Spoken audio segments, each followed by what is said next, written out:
এর সর্বশেষ ভিকটিম হচ্ছে শরীফ ওসমান হাদি। আল্লাহর দরবারে তারও শাহাদত কামনা করছে।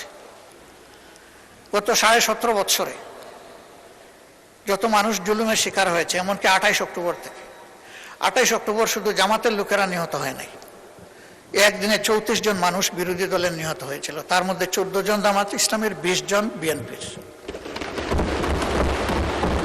পল্টনের ঘটনাটা ছিল সবচাইতে লোমহর্ষক, হৃদয় বিদারক, অমানবিক, পাশবিক। এই জন্য এইটা রেকর্ডে গিয়েছে। তাদেরকেও এই মজলুমের তালিকায় এনে 17.5 বছরে যারা খুন এবং গুমের শিকার হয়েছেন তাদের সকলকে বিবেচনায় আনা দরকার। জুলাই আন্দোলনে জুলাই যোদ্ধাদের যে সম্মান দেখানো হয়েছে, বিগত সরকার এটা দেখিয়েছে। আমি অনুরোধ করব এটাকে আরো আপফোল্ড করার জন্য। এই সরকার যেন আরো নতুন কিছু ভালো যোগ করে এখানে, তাহলে এই দেশের মায়েদের গর্মে বেশি বেশি করে বীর জন্ম নেবে ইনশাআল্লাহ। যখন বীর মাতারা দেখবেন তাদের সন্তানদেরকে সম্মান করা হচ্ছে, তখন এই দেশ বীরের দেশে পরিণত হবে। এর সর্বশেষ ভিকটিম হচ্ছে শরীফ ওসমান হাদি। আল্লাহর দরবারে তারও শাহাদত কামনা করছে। এই সবগুলার শুধু সামাজিক মূল্যায়ন নয়, বিচারিক মূল্যায়ন হতে হবে।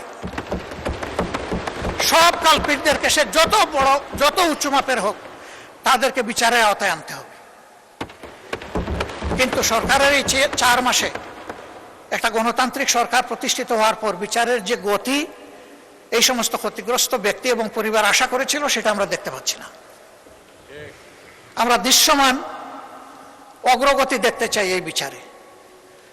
এবং আমি বিশ্বাস করি আমাদের নেতৃবৃন্দ নিহত হয়েছেন বেশি, কিন্তু জনশক্তি, কর্মী তো নিহত হয়েছে বিএনপিরই বেশি। দল হিসাবে আপনাদের একটা দায়িত্ব আছে নিজ সহকর্মীদের উপর ইনসাফ করার। আমরা ইনসাফের কিছু তারতম্য দেখছি, সহযোগিতার জন্য দৃষ্টি আকর্ষণ করছি। প্রথম দিকেই সরকারের পক্ষ থেকে কিছু অনুদান দেওয়া হয়েছে 2টা ঈদে। একেবারে শেষ মুহূর্তে সময়ের কিয়ামত সময় গিয়ে আমাদেরকে বলা হয়েছে আপনাদের জন্য আছে, এ কাজটা করবেন না। সব জায়গায় সমাহারে দিবেন এবং একই সাথে সরকারি দল, বিরোধী দল সবাইকে অবহিত করবেন। এটাকে তো আমরা খাবো না। হ্যাঁ, আমাদের দলের একজনের ব্যাপারে গতকালকে এখানে এক ভাই দাঁড়িয়ে কথা বলেছেন, আমরা তার ব্যাপারে দৃষ্টি দিয়েছি। এটা আমিও যদি হই তা আমাকেও আপনারা নিন্দা করবেন, অসুবিধা নেই।